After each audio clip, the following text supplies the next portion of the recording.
માંડવી શહેરમાં ટ્રાફિક સમસ્યાના બહાને માત્ર નોનવેજ વિક્રેતાઓને જ નિશાન બનાવી તેમને હટાવવાની પોલીસની કામગીરી સામે આજે ભારે વિરોધ જોવા મળ્યો હતો।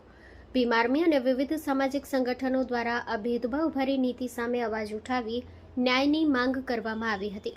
આજના આ વિરોધ પ્રદર્શનની શરૂઆત સોના નાકા પાસે આવેલી ડોક્ટર બાબા સાહેબ આંબેડકરની પ્રતિમાને ફૂલહાર કરી કરવામાં આવી હતી। ત્યાંથી મોટી સંખ્યામાં આગેવાનો અને કાર્યકરો નારાબાજી સાથે રેલી સ્વરૂપે માંડવી પોલીસ સ્ટેશન પહોંચ્યા હતા। આગેવાનોએ પ્રશ્ન ઉઠાવ્યો હતો કે સમગ્ર કચ્છ જિલ્લામાં માત્ર માંડવીમાં જ કેમ વારંવાર નોનવેજ વિક્રેતાઓને ટ્રાફિકના નામે પરેશાન કરવામાં આવે છે। લારી ગલ્લા ચલાવતા ગરીબ પરિવારોની રોજીરોટી છીનવવામાં આવતી હોવાનો સૂર વ્યક્ત કરાયો હતો। ટ્રાફિકની સમસ્યા હોય તો તમામ દબાણો સામે સમાન કાર્યવાહી થાય, માત્ર એક પક્ષને નિશાન બનાવવામાં ન આવે તેવી રજૂઆત કરવામાં આવી હતી। આ રજૂઆતમાં ભીમ આર્મીના બેનર હેઠળ વિવિધ સંગઠનો અને રાજકીય પક્ષોના આગેવાનો જોડાયા હતા, જેમાં ઇકબાલભાઈ જત, લક્ષ્મણભાઈ વાઘેલા, હરેશભાઈ મહેશ્વરી, નરેશભાઈ ભોયા, હિરેનભાઈ મારવાડા તેમજ અખિલ કચ્છ સુન્ની હિતરક્ષક સમિતિના ઉપપ્રમુખ ઇબ્રાહીમભાઈ હાલેપોત્રા, મુસ્લિમ યુવા કોર કમિટી માંડવીના અબ્દુલ કાદરભાઈ, આસિફભાઈ સુમરા, જાવેદભાઈ સુમરા, અકબરભાઈ મંદ્રા, રાષ્ટ્રીય દલિત અધિકાર મંચના દિનેશભાઈ અબજુંગ માવજીભાઈ તેમજ અન્ય સામાજિક કાર્યકર સંજુભાઈ મહેશ્વરી, ઇરફાનભાઈ હાલેપોત્રા, અનીસભાઈ જુણેજા અને આમ આદમી પાર્ટીના કાર્યકરોએ હાજર રહી ન્યાયની માંગણી કરી હતી। જનમિત્ર ન્યૂઝ ભુજ સતત આપની સાથે। જય ભીમ મિત્રો, આપ સૌ જાણો છો કે કચ્છ આખામાં કંઈ પણ કોઈક જાતિવાદી અને કટ્ટરવાદી કોઈ મુદ્દો ઉપડતો હોય તો માંડવીમાંથી કોઈક ને કંઈક સડી કરવામાં આવે છે। અને આજે ફરી નોનવેજના નામે આ નાના લારીવાળાના લોકોના ધંધા બંધ કરવામાં આવે છે। ત્યારે બધા આપ લોકો અત્યારે પાક રમઝાન મહિનો હાલે છે, પણ આ લોકોને એટલું કહેવા માંગીશ કે આ 4-5 લારીવાળા છે એ એમ ન સમજે કે અમે એકલા છીએ। તમારી સાથે ઇબ્રાહીમભાઈ અબડાસાથી આવ્યા છે, લક્ષ્મણભાઈ નખત્રાણાથી આવ્યા છે, પેપરથી નરેશભાઈ આવ્યા છે। એટલે તમે કોઈ એકલા નથી આ લડતમાં, કારણ કે આ કટ્ટરવાદી લોકોની સામે આપણી લડાઈ છે, આ ભેદભાવની સામે આપણી લડાઈ છે। આપણે સમજીએ છીએ કે દેશમાં બંધારણ લાગુ પડે છે, પણ અમુક લોકો જે છે એ નથી સમજી રહ્યા કે દેશમાં બંધારણ છે।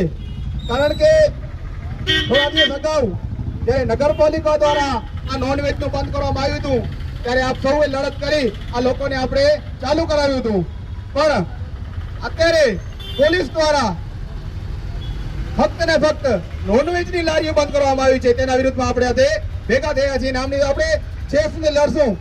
પણ સવાલ એ થાય છે કે એ જ અધિકારીઓ છે જેના ઝેર ભૂખતા હોય એવા સંગઠનો જાહેરમાં બોલતા હોય વગર પરમિશને એ લોકો ઉપર કોઈ કાયદેસરની કાર્યવાહી નથી કરતા, પણ આ બિચારા નાના લારીઓ વાળા છે એના ઉપર કાયદેસરની કાર્યવાહી કરી છે। તમને શરમ આવી જોઈએ। તમે જ્યારે સરકારી નોકરી કરો છો, જ્યારે સરકારી નોકરી જોઈન કરીએ છે ત્યારે તમે શપથ લીધી હશે। આ અધિકારીઓ જ્યારે શપથ લીધી હોય, શપથ વિધિમાં ઈમાનદારી અને કર્તવ્યનિષ્ઠાથી હું નોકરી નિભાવીશ, પણ આમાં એવું નથી લાગતું ક્યાં પણ ઈમાનદારી હોય કે ક્યાં પણ કર્તવ્યનિષ્ઠ ઈમાનદારી હોય। કારણ કે એક બાજુ તમે કહેતો હોય કે હું ઈમાનદાર અને કર્તવ્યનિષ્ઠ અધિકારી છું, એની સાથે તમે ફક્ત ને ફક્ત નોનવેજ બંધ કરાવતા હોય અને બીજી લારીઓ ચાલુ હોય એ વાત નહીં ચાલે।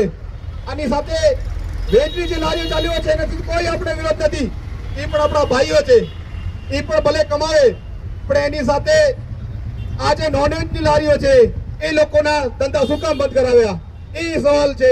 કારણ કે જ્યારે સાહેબે શપથ લીધી હશે, શપથ લીધું હશે, એમ કીધું હશે કે હું કર્તવ્ય ઈમાનદારી નોકરી કરીશ, પણ ઈમાનદારી નથી તમારી સાહેબ। કારણ કે તમે ઈમાનદારી માટે સંવિધાનના શપથ લીધા છે, તો એનામાં બે વસ્તુ થાય, કાં તો તમે સંવિધાનને નથી માનતા અને કાં તો તમે કસમ નથી ખાઈ।